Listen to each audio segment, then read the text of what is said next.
Bonjour, très heureux de nous retrouver pour ce dimanche de Pâques, dimanche 9 avril. C'est dimanche et c'est donc le premier jour de la semaine. Jésus est mort sur la croix le vendredi. Le samedi, jour du sabbat, c'est repos et silence. Le troisième jour, le soleil se lève et la nouvelle, inouïe, va commencer de se répandre. Au matin de Pâques, un message l'a annoncé aux femmes.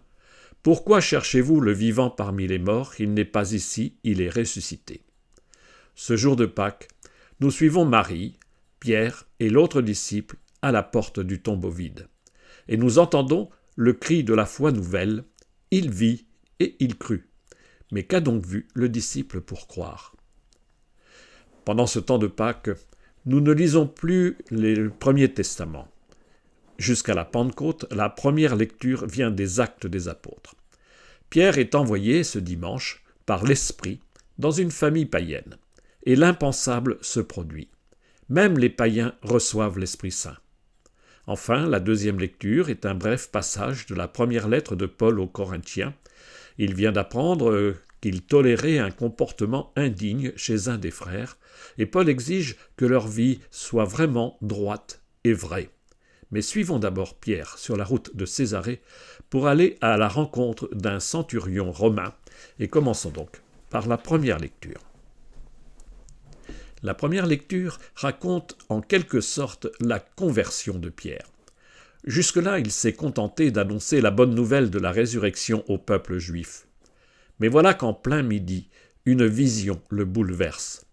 Pierre a faim, et une voix lui ordonne par 3 fois de manger des aliments interdits. Avec ce message, ce que Dieu a déclaré pur, toi ne le déclare pas impur. Et aussitôt des gens arrivent en criant. Ils veulent voir Pierre.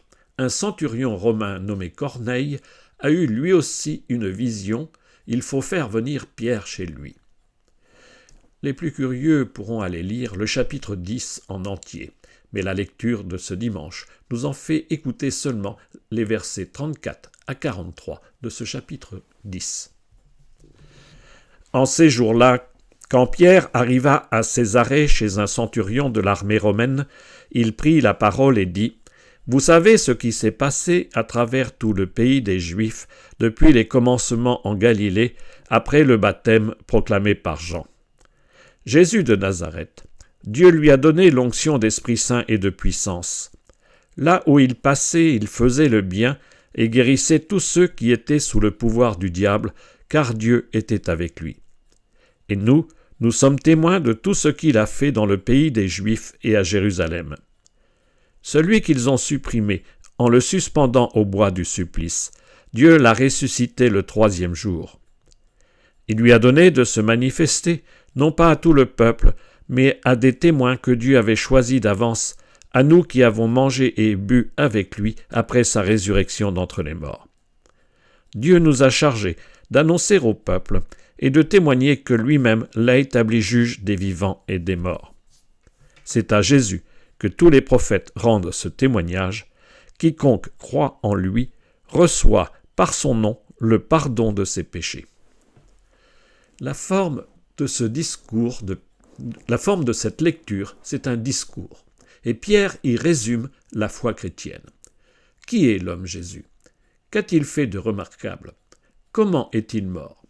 Et surtout, Pierre annonce ici la résurrection du Christ. Jésus a donné sa vie sur la croix pour le pardon des péchés. Mais dommage d'arrêter là la lecture. En effet, Pierre a à peine fini de parler que l'Esprit Saint tombe brusquement sur tous ces gens. C'est la Pentecôte des païens qui sont réputés impurs. Et Pierre en tire la conclusion. Quelqu'un peut-il refuser l'eau du baptême à ces gens qui ont reçu l'Esprit Saint tout comme nous? N'est-ce pas ce que constatent, émerveillés, les accompagnateurs des catéchumènes? L'Esprit Saint est déjà à l'œuvre dans leur vie, bien avant qu'ils ne soient baptisés. Découvrons maintenant la deuxième lecture. Cette deuxième lecture semble bien décalée pour ce dimanche de Pâques, car Paul a un problème. Il a appris qu'un membre de la communauté vit en couple avec la femme de son père. Scandale pour Paul, car c'est interdit autant par la loi juive que par le droit romain. C'est pourquoi Paul rappelle qu'il faut se débarrasser du vieux levain. Ce bref passage de cette lettre se trouve au chapitre 5 de la première lettre aux Corinthiens, les versets 6 à 8. Frères, ne savez-vous pas qu'un peu de levain suffit pour que fermente toute la pâte ?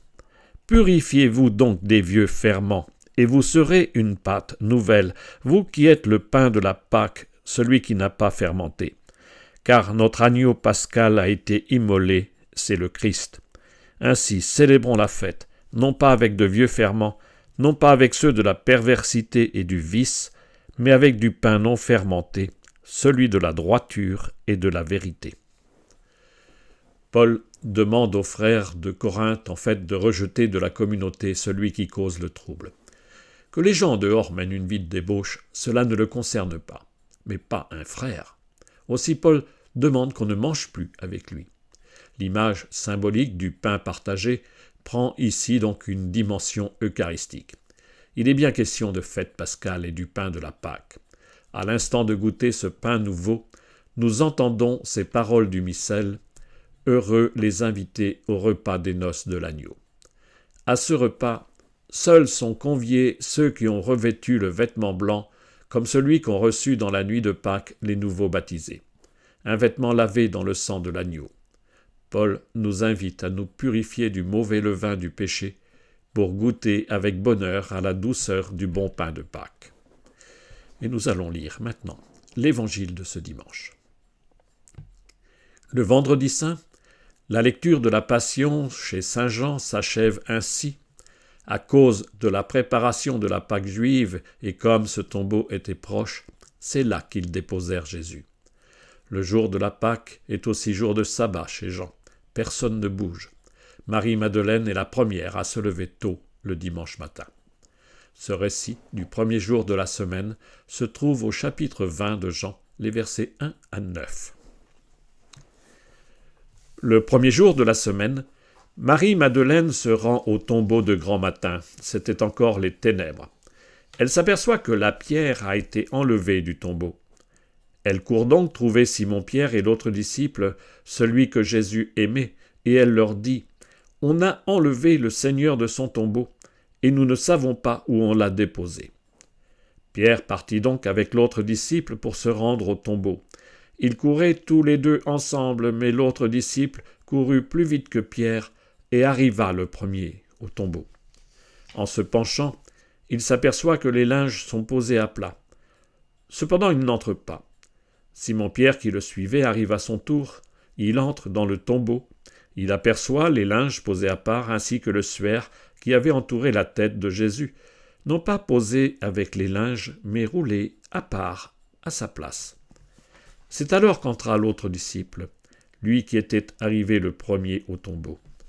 Il vit et il crut. Jusque-là, en effet, les disciples n'avaient pas compris que, selon l'Écriture, il fallait que Jésus ressuscite d'entre les morts.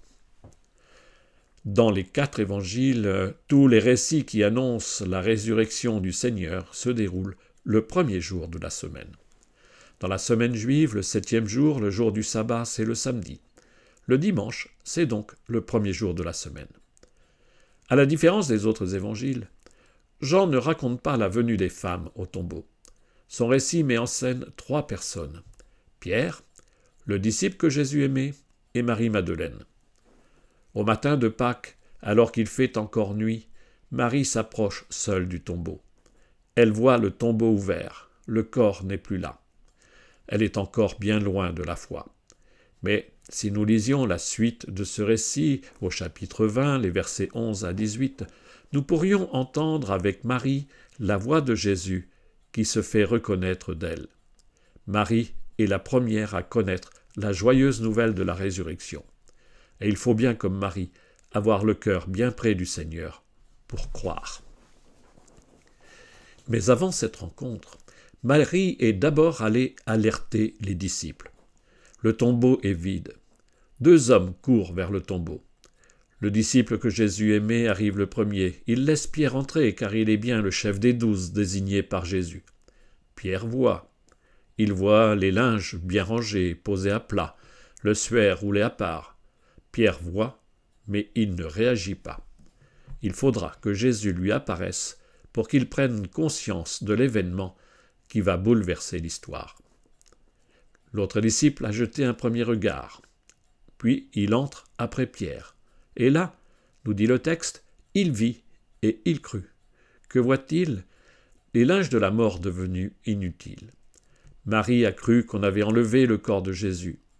Mais ce n'est pas normal, ces linges bien rangés. Le disciple voit et il croit. Il croit l'incroyable nouvelle. Lui, si proche du cœur de Jésus, sait en son cœur bouleversé que le mort est vivant. Pas besoin de voir comme Pierre ou comme Thomas à la fin du chapitre 20 pour croire que le mort n'est plus ici dans le tombeau vide et qu'il est bien vivant. Mais comme Marie, c'est en écoutant la voix de Jésus dans les Écritures que nous pouvons croire. Comme l'autre disciple, c'est en ayant le cœur tout proche du cœur de Jésus que nous pouvons croire. Enfin, avec Pierre, c'est en accordant toute notre confiance au témoignage des apôtres que nous pouvons croire. Oui, Christ est mort, Christ est ressuscité, Christ est vivant. Alléluia, alléluia.